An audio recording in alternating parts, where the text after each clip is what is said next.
Selamat malam semuanya. Selamat malam pada Bapak dosen dan rekan-rekan semuanya di kelas akuntansi Gianyar pada malam hari ini.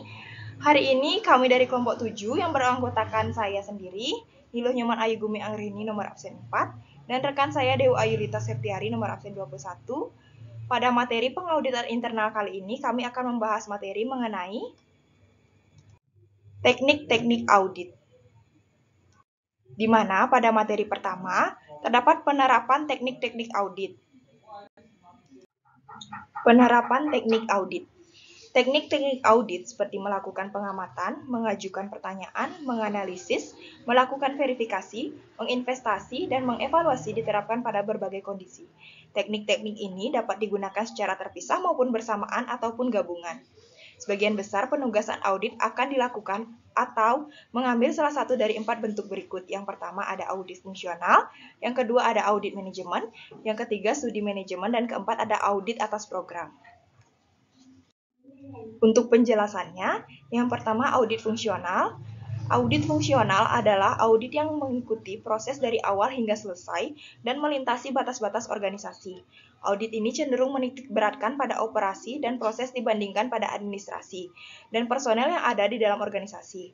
Audit fungsional memiliki tingkat kesulitan yang lebih tinggi dibanding jenis audit lainnya. Hal ini dikarenakan audit fungsional mencakup semua aspek yang ada di perusahaan.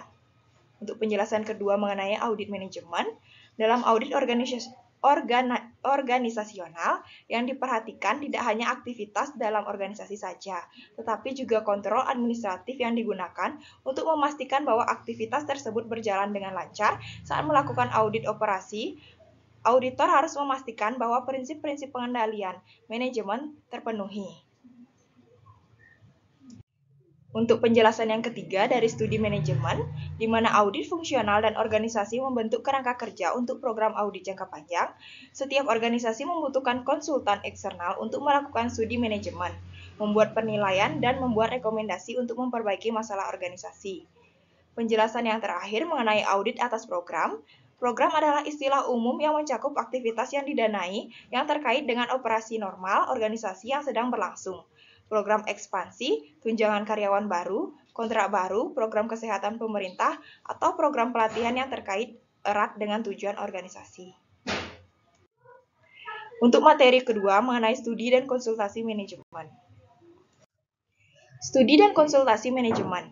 Konsultasi manajemen adalah praktik membantu organisasi meningkatkan kinerjanya, terutama melalui analisis masalah organisasi yang ada dan pengembangan rencana perbaikan. Organisasi dapat menggunakan jasa konsultan bisnis karena sejumlah alasan, termasuk mencari saran dari luar atau dan berpotensi objektif, dan mencari keahlian konsultan. Karena perusahaan konsultan terpapar dan berurusan dengan banyak organisasi, mereka juga harus mengetahui praktik terbaik industri. Meskipun praktik tersebut dapat dialihkan dari organisasi ke organisasi lain, mungkin dibatasi oleh sifat situasi tertentu yang sedang dipertimbangkan konsultan, juga dapat memberikan bantuan manajemen perusahaan, bantuan manajemen perubahan organisasi, pengembangan keterampilan pembinaan, implementasi teknologi, pengembangan strategi, atau layanan peningkatan operasional. Untuk materi ketiga, sifat bukti audit, bukti fisik, bukti pengakuan, bukti dokumen, dan bukti analitis. Bukti audit atau audit evidence adalah informasi yang diperoleh auditor internal melalui pengamatan suatu kondisi, wawancara, dan pemeriksaan catatan. Bukti audit harus mempunyai dasar nyata untuk opini, kesimpulan, dan rekomendasi audit. Bukti audit terdiri dari, yang pertama, bukti fisik, yang kedua, bukti pengakuan, yang ketiga, bukti dokumen, dan yang keempat, bukti analitis. Sekian yang dapat saya sampaikan. Untuk lebih jelasnya, akan dilanjutkan oleh teman saya. Terima kasih. Baik, di sini saya akan lanjutkan materi mengenai bukti fisik. Bukti fisik atau physical evidence diperoleh dari orang, properti, dan peristiwa yang dapat berupa pernyataan pengamatan atau foto, bagan, peta, grafik, atau bukti grafik bersifat persuasif atau gambar lainnya. Bukti fisik terdiri dari pemeriksaan fisik, observasi, dan reperformance. Yang kedua ada bukti pengakuan. Bukti pengakuan berbentuk surat maupun pernyataan sebagai jawaban atas pertanyaan. Bukti ini tidak konklusif dan harus didukung oleh dokumentasi jika memungkinkan. Yang ketiga, bukti dokumen. Dokumen bisa eksternal maupun internal. Sebuah dokumen eksternal yang diperoleh langsung dari sumbernya lebih andal dibandingkan dokumen yang didapat dari klien. Bukti audit lain ialah bukti dokumen. Auditor melakukan pemeriksaan terhadap dokumen dan arsip klien. Dokumen terkendali adalah dokumen yang digunakan oleh pelanggan untuk memberikan informasi untuk bisnis yang terorganisir. Yang keempat, bukti analitis. Bukti yang berasal dari analisis dan verifikasi. Sumber bukti ini adalah perhitungan, perbandingan dengan standar yang ditetapkan, operasi masa lalu, operasi yang serupa, dan hukum atau regulasi, pertimbangan kewajaran, dan informasi yang telah dipecah ke dalam bagian-bagian kecil. Prosedur bukti analitis adalah pemeriksaan substantif atas informasi keuangan dengan melakukan penyelidikan dan perbandingan hubungan antar data. Metode analitis digunakan dalam tahap perencanaan dan pelaksanaan inspeksi. Baik, materi yang keempat yaitu standar-standar dan penanganan bukti yang sensitif. Standar-standar bukti audit. Semua bukti-bukti dalam audit harus memenuhi 3 uji, yaitu yang pertama kecukupan bukti, di mana dianggap memadai jika bersifat faktual, memadai dan meyakinkan, sehingga bisa menuntun orang yang memiliki sifat hati-hati untuk mengambil kesimpulan yang sama dengan auditor. Yang kedua ada kompetensi. Bukti yang kompeten adalah bukti yang andal. Bukti tersebut haruslah yang terbaik yang dapat diperoleh. Yang ketiga, relevansi. Mengacu pada hubungan antara informasi dengan penggunaannya. Fakta dan opini yang digunakan untuk membuktikan atau menyangkal suatu masalah harus memiliki hubungan logis dan masuk akal dengan masalah tersebut.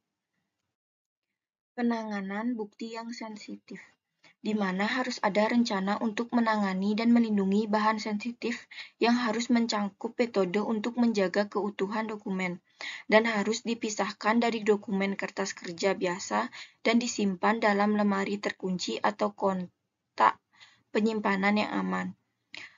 Penyimpanan juga bisa dilakukan di luar. Selain itu, ada kebutuhan untuk melindungi bukti komputer untuk mencegah akses ke bentuk aslinya. Representasi tambahan adalah mengembangkan dokumen pendukung yang disimpan di lokasi yang berbeda dari tempat penyimpanan catatan atau dokumen asli. Baik, materi selanjutnya, materi yang kelima yaitu pekerjaan lapangan dalam lingkungan berteknologi tinggi.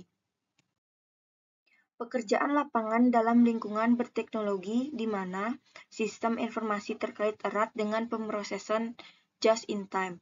Auditor menghadapi kesulitan yang biasanya tidak ditemukan dalam sistem lama. Kesulitan-kesulitan ini diperburuk ketika perusahaan menerapkan sistem di seluruh perusahaan atau enterprise-wide system yang memiliki potensi untuk mengintegrasikan proses bisnis. Fungsi bisnis mulai dari pemasaran hingga manufaktur dan dari logistik hingga pembelian dan pelaporan keuangan. Baik, kesimpulan yang dapat kami sampaikan dalam materi ini yaitu teknik-teknik audit seperti melakukan pengamatan, mengajukan pertanyaan, menganalisis, melakukan verifikasi, menginvestasi, dan mengevaluasi diterapkan pada berbagai kondisi. Teknik-teknik ini dapat digunakan secara terpisah maupun bersamaan ataupun gabungan. Sebagian besar penugasan audit akan dilakukan atau mengambil salah satu dari 4 bentuk, yaitu audit fungsional, audit manajemen, studi manajemen, dan audit atas program. Konsultasi manajemen adalah praktik membantu organisasi meningkatkan kinerjanya, terutama melalui analisis masalah organisasi yang ada dan mengembangkan rencana perbaikan.